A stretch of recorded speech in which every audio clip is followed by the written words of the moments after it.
आज हम एक बहुत पुराने, मतलब 18 लाख साल पुराने एक रहस्य को सुलझाने जा रहे हैं।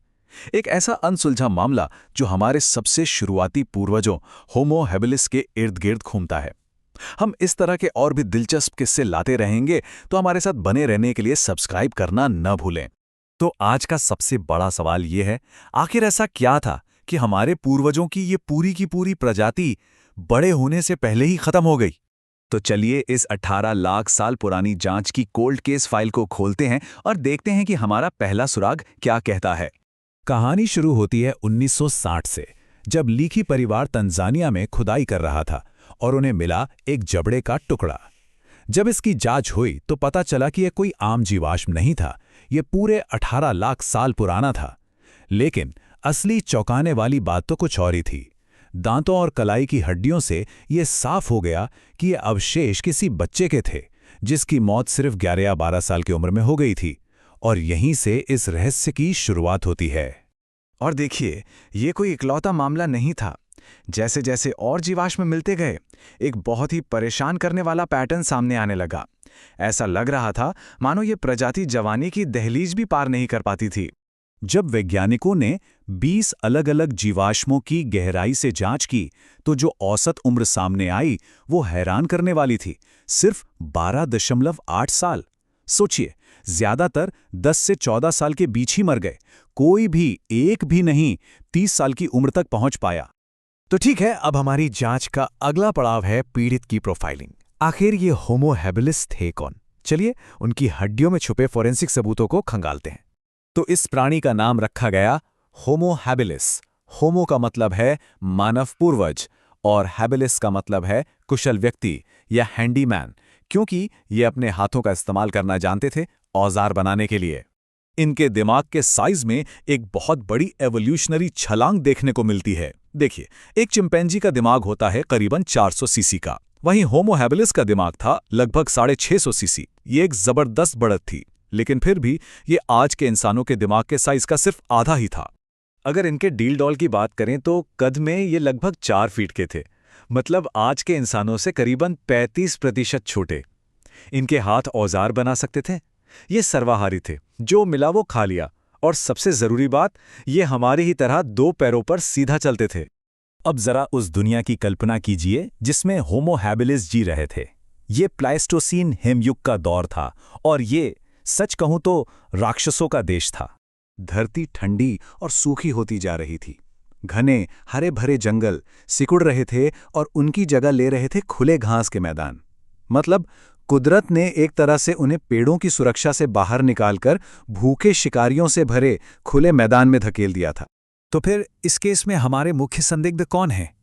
लिस्ट लंबी है और सच कहूं तो बहुत ही भयानक है। जरा सोचकर देखिए, उस समय अफ्रीका में आज के मुकाबले लगभग 3 गुना ज्यादा बड़े शिकारी थे। डायनोफेलिस, एक ऐसी सेबर टूथ बिल्ली जो खास तौर पर बंदरों और इंसानी पूर्वजों का शिकार करती थी। विशाल हायेना, इतने ताकतवर कि गैंडों की हड्डियां तक तोड़ देते थे। मेगनटेरियन, जिसके दांत खंजर जैसे थे। और तो और आज के शेरों से 2 गुने आकार के विशाल शेर। पानी और आसमान भी महफूज नहीं थे, जहां विशाल मगरमच्छ और बड़े बड़े शिकारी पक्षी घात लगाए बैठे रहते थे। और होमो हैबिलिस इस नई और खतरनाक दुनिया के लिए शारीरिक रूप से बिल्कुल भी तैयार नहीं थे। वो एक अजीब विकासात्मक बीज की अवस्था में फंस गए थे।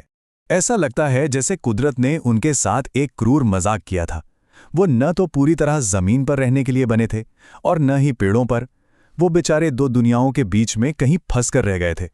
उनकी उंगलियों की हड्डियां इतनी मुड़ी हुई नहीं थीं कि वो बंदरों की तरह पेड़ों पर मजबूती से चढ़ सकें, लेकिन वो इतनी सीधी भी नहीं थीं कि बाद के इंसानों की तरह बेहतरीन औजार बना सकें। मतलब दोनों ही कामों में अधूरे। यही हाल उनके कंधों का था। उनकी बनावट अजीब थी। न तो वो पेड़ों पर चढ़ने के लिए सही एंगल पर थे और न ही जमीन पर तेज दौड़ने के लिए। नतीजा, वो चढ़ने और दौड़ने दोनों में ही धीमे और अनाड़ी थे। और शायद उनकी सबसे बड़ी कमी उनके पैरों में थी। उनके पैरों में वो स्प्रिंग जैसा आर्च नहीं था जो हमें लंबी दूरी तक दौड़ने की ताकत देता है। इसका नतीजा क्या हुआ? ना उनके पास रफ्तार थी, ना ही स्टैमिना। वो खुले मैदान में एक आसान शिकार थे। तो अब वक्त आ गया है इस जांच को समेटने का, फैसला सुनाने का। और होमो हैबिलिस के संघर्ष से मिली उस विरासत को समझने का जो आज भी हमारे साथ है। शिकारियों का ये जो लगातार दबाव था, इसने विकास की एक दौड़ शुरू कर दी। इसी दबाव में होमो हैबिलिस की एक शाखा तेजी से विकसित हुई और उनसे जन्मे होमो इरेक्टस, जो ज्यादा लंबे थे, ज्यादा होशियार थे और इस नई दुनिया के लिए बेहतर तरीके से तैयार थे।